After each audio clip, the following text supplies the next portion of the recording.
Hello, this is Ian Stewart, and welcome to the People of Earth podcast.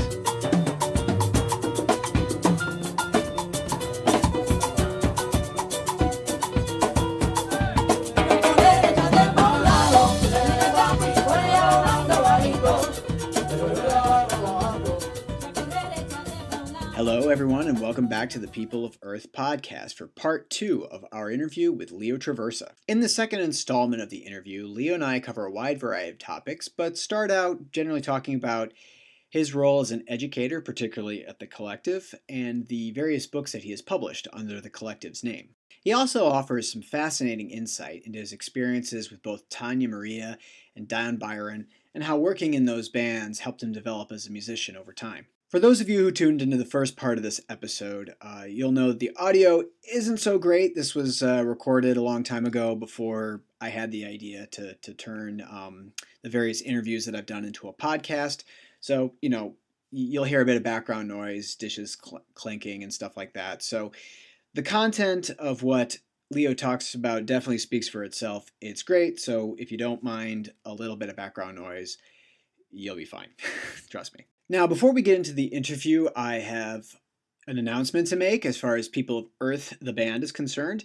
People of Earth will be performing at Brooklyn Bowl on February 6th, 2018, and that's coming up pretty soon, so you definitely want to mark your calendars down for that. We'll be sharing the bill with Roe and the Nomads, which is a reggae group, and the doors will open at 6 p.m. and the show will start at 8 p.m. For all other information on that and any other upcoming dates for People of Earth, obviously, you can go to peopleofearthmusic.com.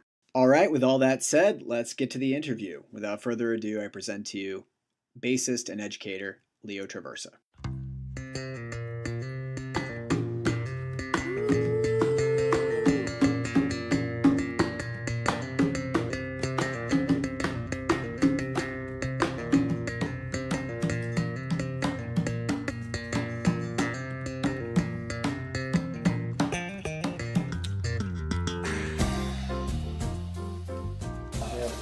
You have two books? Yeah.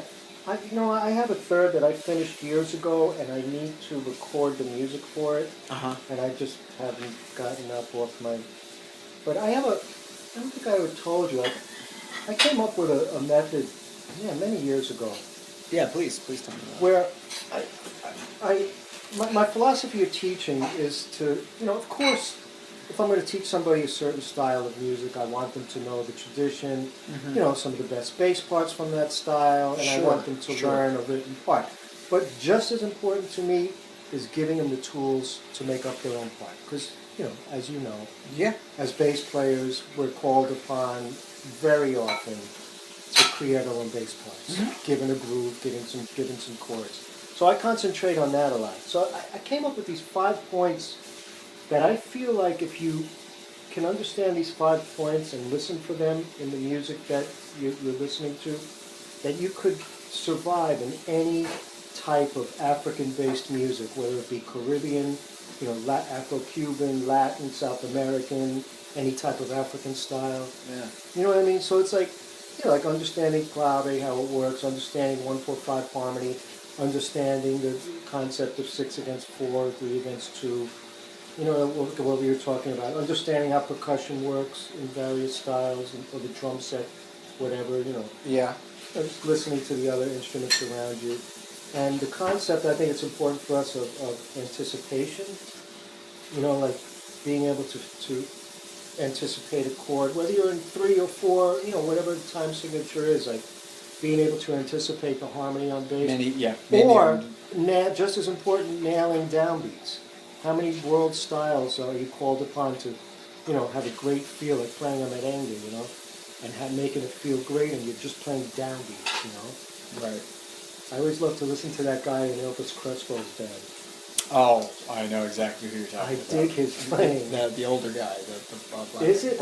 I never saw him. I never knew who it was, but I used to, whenever I heard his record. Yeah, the guy that plays on Suavemente and all those. Yeah. Oh, yeah. I love that guy. That guy's rude. And Bakiti, the first time I saw Bakiti. Bakiti Kamalo? Yeah, he was playing Baklanga, the South African style. Just downbeats, man. It was grooving so hard, man. I was like, it's all about attitude, you know. How do you instruct your students on how to develop that? You know, that firm grasp with simplicity, you know, really simple rhythms and or like that kind of rhythmic integrity that you're talking about. Well, the first thing we do is we listen to it and analyze what's going on in the bass. You know, I give them a list of things to listen for. We spend at the collective. It's great because we have a lot more time. Like if a bass student is signed up for the 10-week thing, like we have actually 4 classes. So we spend the whole first class just listening, and then we spend the middle 2 developing bass parts that we play with a rhythm section in the last class. So that's ideal. I mean, you could spend a whole semester doing it. Even that's short. Right. But sometimes, like, students come in for a 1-week intensive, and I have to, like, cover all of that in an hour and a half. Now, has writing the books helped kind of consolidate a lot of this information? Yeah, some of it, but I only did the Afro pop and the Caribbean in the collective books. So it doesn't cover a lot of styles. But it's great because it's a play-along. It's a resource that you could use to play along. And I find myself using that a lot these days because there are so many great resources. Like I have a great Afro-Latin drum machine that I use. And there's a lot of really great resources that you can use in your lessons and your classes to create that kind of rhythm section without having a rhythm section there. Percussion tutor now, that's a great app too. You know, there's a lot of great stuff. Yeah, because I'm always about a practical approach. Like I always think you have to play the music in a practical setting. You know, like, that's very important to my teaching philosophy. Like we were talking about before, how many times we got our butts kicked, you know, just throwing ourselves in the mix. Just throw yourself in the pot. Well, it goes with it puts stakes on you, basically. Like you know, you have to have an incentive to make something happen, and obviously the actual act of doing it, you know, needless to say, is probably the fastest way. You know, it's becoming a harder and harder circumstance to get in. Yeah. You know, and but yeah, I always tell people like you know, obviously, you know, get on stage playing, and preferably with, like, you know, the most unforgiving people imaginable. You know, you know, if they're nasty, even better. You know, like, because you may not like it 100% at the time, but you know, it'll make you get. It makes you raise your game. Right. You know? Yeah. It really does. Like, and even just the basic, you know, putting a student in a situation where, like, you can't stop. Like, music doesn't stop. Right. You have to keep. You know, Yeah. You have to, like, have a certain insistence and aggression. You know. Right. And confidence. You know, like it also builds confidence in a student when he can continue a groove for a certain period of time, or make it through a song without missing something. What would you say you're the bands or band leaders that you've worked with that actually you feel that you learn the most from? You can be a handful of them. But. Well, first and foremost, Tania Maria. Okay. Because she, you know, had a lot of patience with me when I'm sure I wasn't anywhere near as good at playing the styles of music that we were playing as I am now. I was a rookie. You know, How old were you at the time? I was 24. I just came to New York. It was my first touring gig ever. Really? Okay. Yeah. That's and a it was great with, place you know, to start. Yeah, it was with great musicians, and she wasn't tough in that she would tell me what to play all the time, but she was tough in.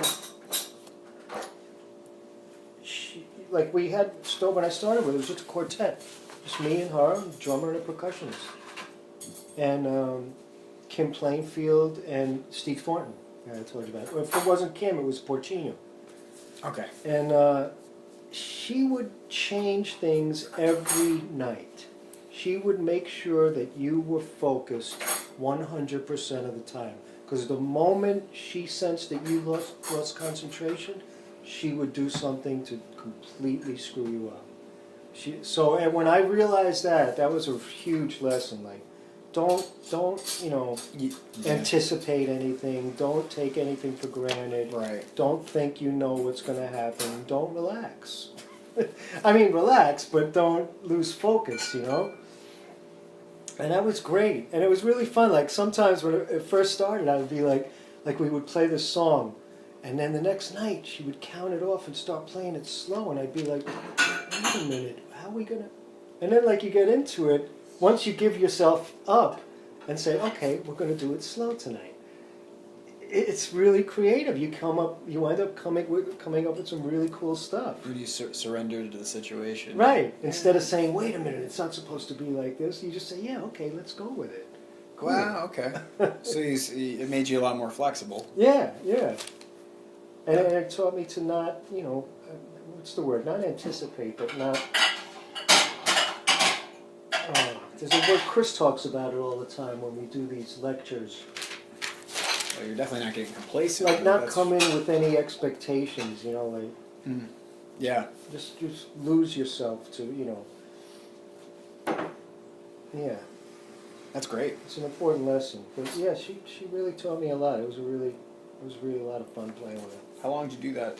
I did it for 4 years. 4 years? The band got bigger and bigger, and as the band grew in size, we kind of lost some of that improvisational ability, Right. The bigger the band got, like by the end there was a couple of horns, guitar, I think an extra percussion. I see. So the bigger it got, the less, freedom we had. But it was still fun. Mm-hmm. Yeah, that's a great age to have a gig like that. I mean, that's... Yeah. It was, I'll never forget it. It was my first touring experience, seeing the world, and we went everywhere. It was great. Yeah. Montreux and all the things I always heard about as a kid. Just out of curiosity, did you really feel, when that was over, did you really feel different as a musician? Yeah, I definitely felt stronger. Yeah. Absolutely. And it also, put me on the map, just as far as having a resume. Sure. Tania at that time was pretty popular. Yeah. So, I think, before Lincoln, that's where I knew about Lincoln, because Lincoln was her first band was Lincoln and Porcino.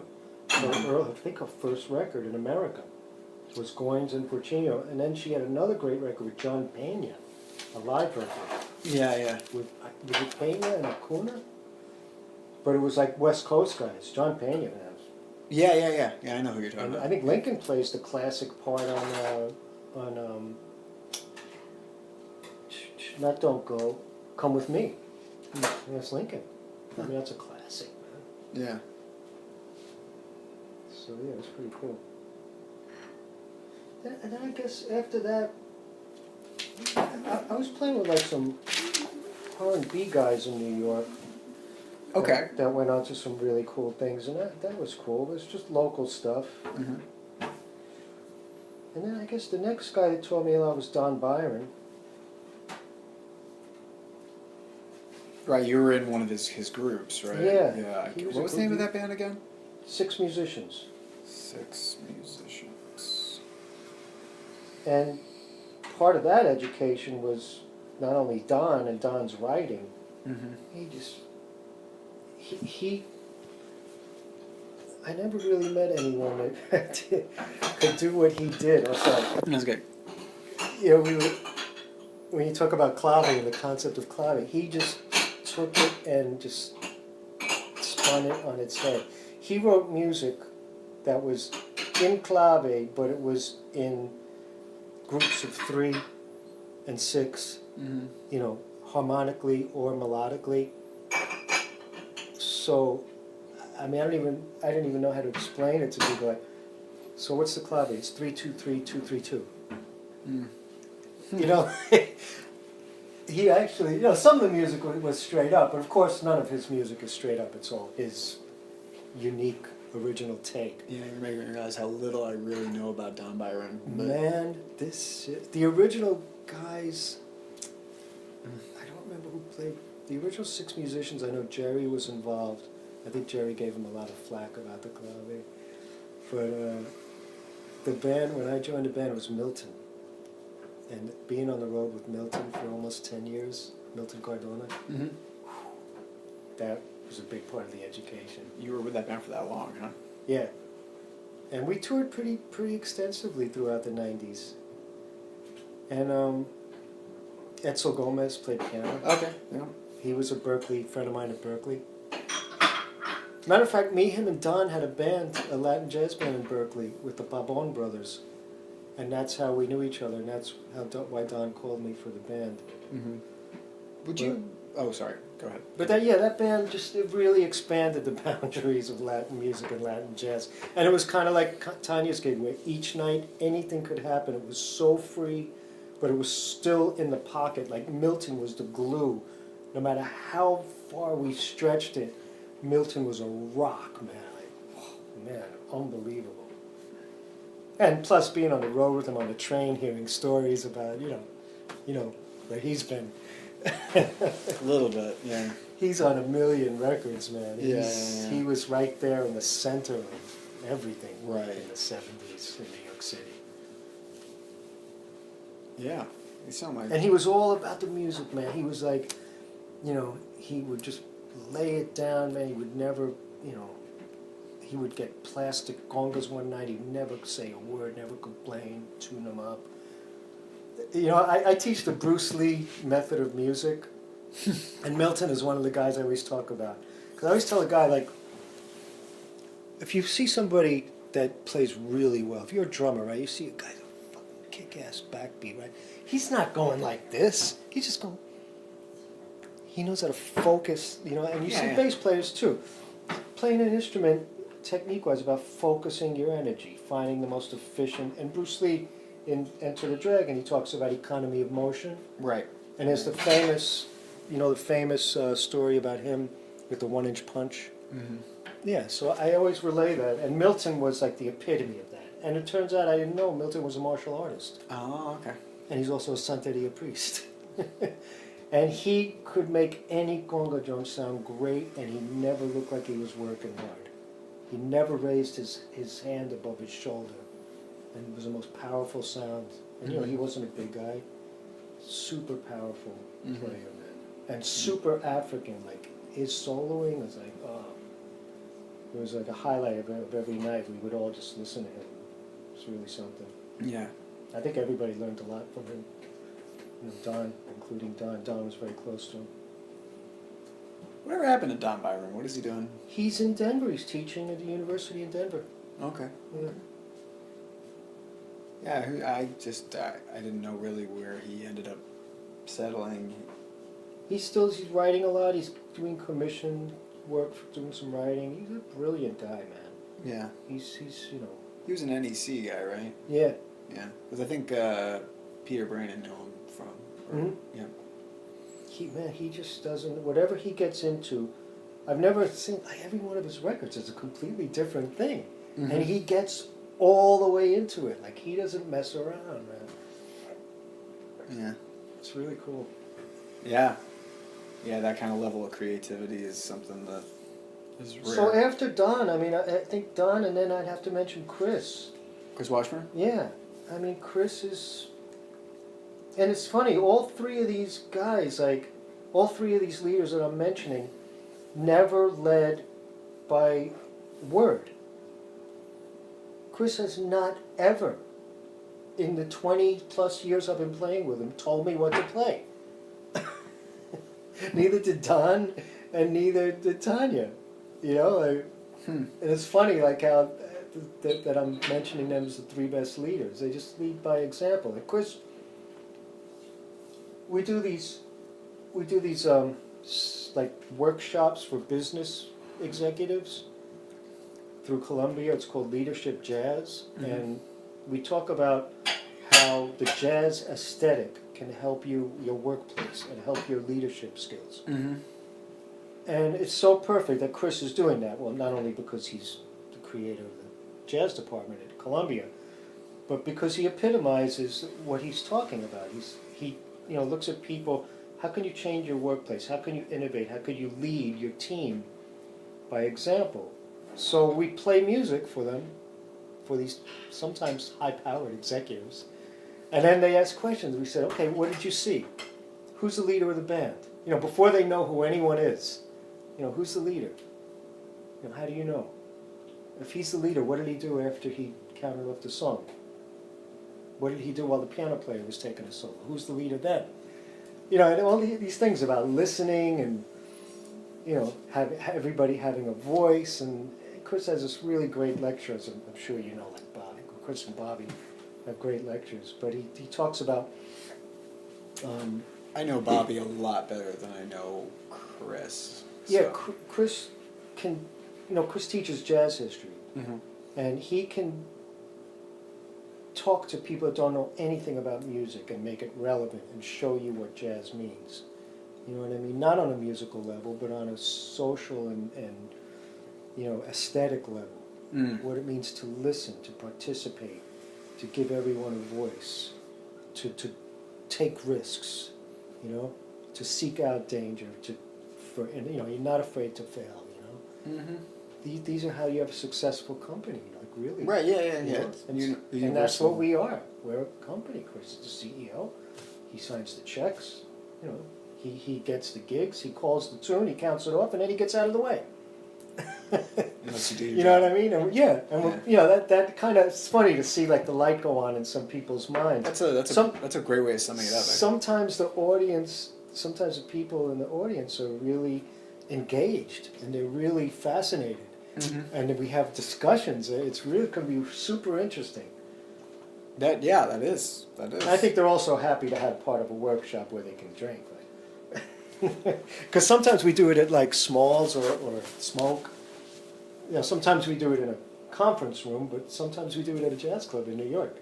That's cool. So yeah, it's pretty cool. So Chris, so he embodies all those things. He's always given us the freedom, everyone in the band, to not only play, explore, expand the music any way we want, listen to each other, follow each other, but at the same time he's like, he understands he's been a sideman.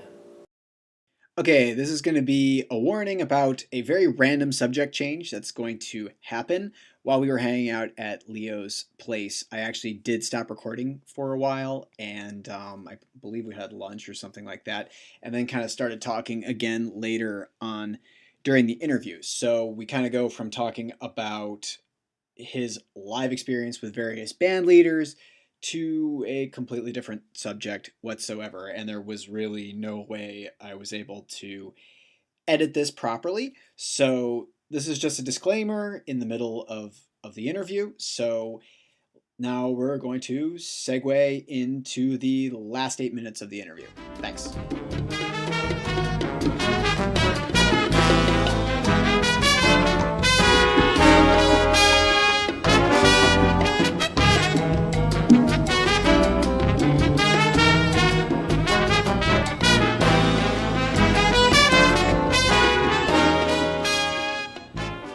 I find it more and more fun. I think that I really enjoy playing the African music, and it's more and more fun. Like when you've spent a lot of time on the jazz side of it, playing dance gigs.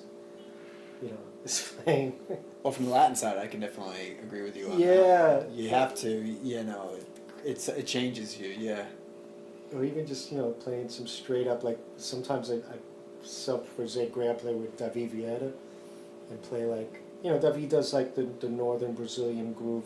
Okay. The more contemporary Brazilian pop, like not a lot of bossa nova or samba, the more samba reggae and samba reggae and ashe and stuff like that. And I find that a lot of fun to play. Yeah. I love that. That was always my impression that you play a lot. Like your experience in the Brazilian world has been pretty extensive. Like as far as like. But this is a kind of a new thing, just the development of the last few years. Okay. With me coming up, everybody was still doing the MPB. Right. Bossa Nova and samba and all the popular stuff. But now guys are playing more of the northern Brazilian and more current grooves, which is cool. Well, but even like some like other like Tropicalia. Yeah. Well, the guys I know for some reason in the because I used to play a fair amount of Brazilian music in Chicago. Like I did a lot of, and that's a lot of like MPB stuff. Yeah. That's a very small scene. Like every band is, just a different mixture of the same, Yeah. maybe 20 people at the most. It used to be like that here too. But Yeah. it's But changed. There aren't as many yeah. gigs anymore. Well, it's funny, like all the guys I know, just because they were the ones I met, are kind of in like the younger, like kind of shorter hang. Yeah, Like, right. That's the new shit in Rio. Yeah. The clubs in Rio, guys are playing some really kick-ass shit. Yeah. Which I did I've done a few gigs doing it, but that's just that style is such a. They're taking it to another level too. They're doing some new shit. It's pretty cool. Yeah, well, it's kind of like it was kind of the exposure I've had is the same thing that I've gone through with the Cuban stuff. I mean, it's about how much repertoire you know. Yeah. Which I did with Cuban stuff, but with the Shorto thing, I was just like, I didn't really know where to start. Like I would, especially because they do that whole like what is it, the AABBAC form that they do, and that was really hard to kind of wrap my head around. Yeah, I don't know a lot of the songs off the top of my head. I have to look at them. There's a million of them. I mean, it's like, and they're not exactly. Some of them are really easy, and some of them are really not. Good for me, Panema. Yeah. No. But I only know a few guys from that, but it was like, oh, okay, it's like anything. I kind of saw, I was like, okay, if I wanted to really get involved with this, I'd have to really kind of focus on that. Do you the thing that still like kicks my ass but one of my favorite things to play was do you listen to a lot of soukous?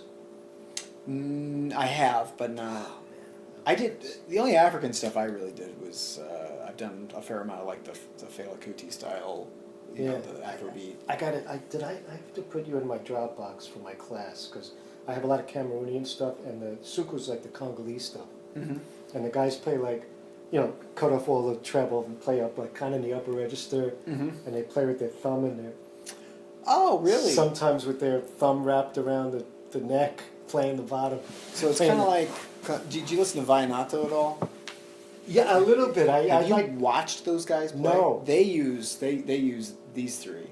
Oh. And they got like. Oh, I gotta check that out. Who's the guy on you? Can I find something on YouTube? There's a bunch of guys. There's obviously, if you want to look at like the guy that kind of did a crossover thing, the bass player from Carlos Vives. He's like the big pop Vallenato guy. Okay. Where it's kind of a mixture. It's a mix of like American pop elements into it, but then like the hardcore. Hector turned me onto that. Yeah. So like the hardcore guy though, if you want to hear like, there's some recordings of his bass player whose name is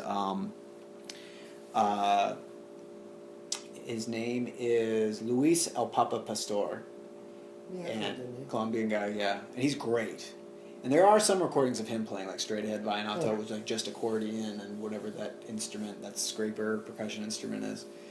But there's another guy. There's like a younger guy. There's all these like kind of younger Vallenato bass players that are like. Yeah, I'm not up on my like Vallenato shred guys. I gotta get my Colombian shit more together.